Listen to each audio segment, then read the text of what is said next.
Le constat est toujours un peu plus préoccupant, la misère sociale augmente, elle touche les familles monoparentales, les travailleurs pauvres, les jeunes, les retraités. Avec les associations, nous tirons la sonnette d'alarme car nous mesurons sur le terrain les effets destructeurs du capitalisme financier. C'est une rentrée marquée par l'urgence sociale, comme depuis plusieurs années, mais une crise sociale qui devient de plus en plus prégnante, de plus en plus grave. De plus en plus de familles sont touchées.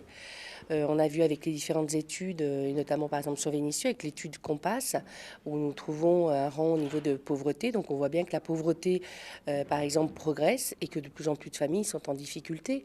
Alors moi, je ne suis pas surprise parce qu'effectivement, d'année en année, je le dénonce, j'alerte les pouvoirs publics quand je prends un arrêté contre les expulsions, contre les coupures d'énergie et les saisies mobilières. Donc ça va dans ce sens-là. C'est aussi c'est un acte politique, mais en même temps, c'est aussi pour alerter avec des chiffres, avec des situations concrètes. Je continuerai donc de dénoncer avec force et détermination les injustices qui minent les grandes agglomérations, ainsi que la non-application par certaines communes de la loi SRU, que ce soit en matière d'urbanisme, d'accès aux soins.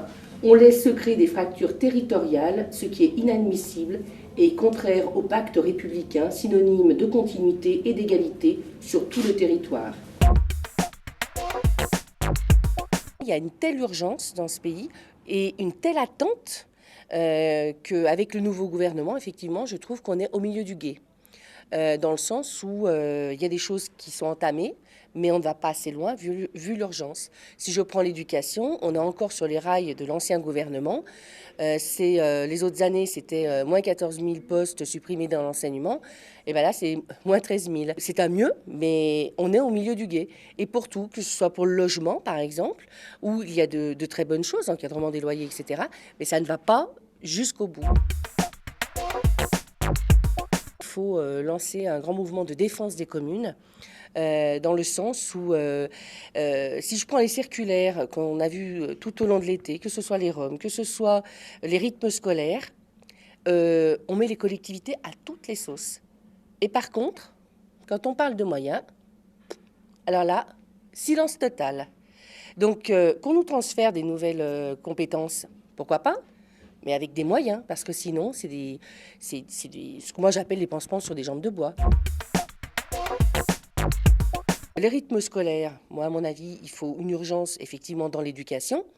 Est-ce que c'était la première chose à faire? Parce que ça va occuper beaucoup de parents, beaucoup d'élus, beaucoup d'enseignants. C'est une vraie question, mais qui est globale.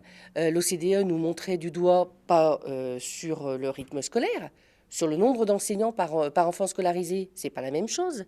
Donc là, on voit bien.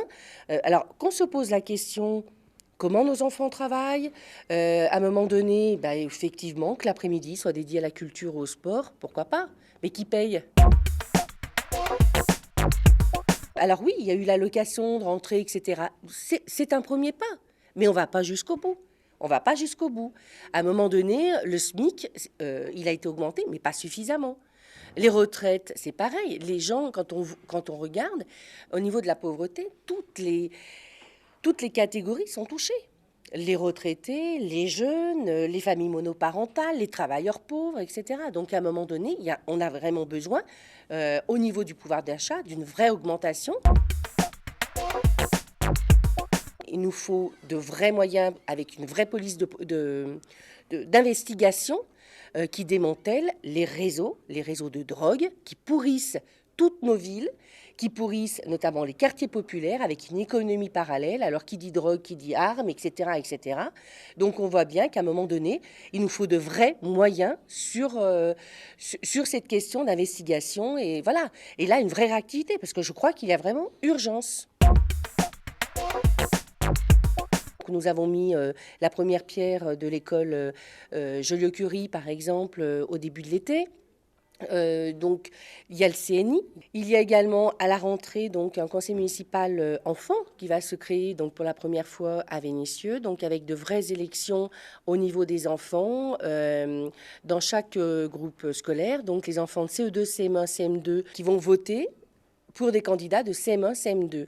Il y aura 3 grandes commissions une au niveau de la solidarité, une au niveau de l'environnement et une tout ce qui concerne les loisirs et l'enfance.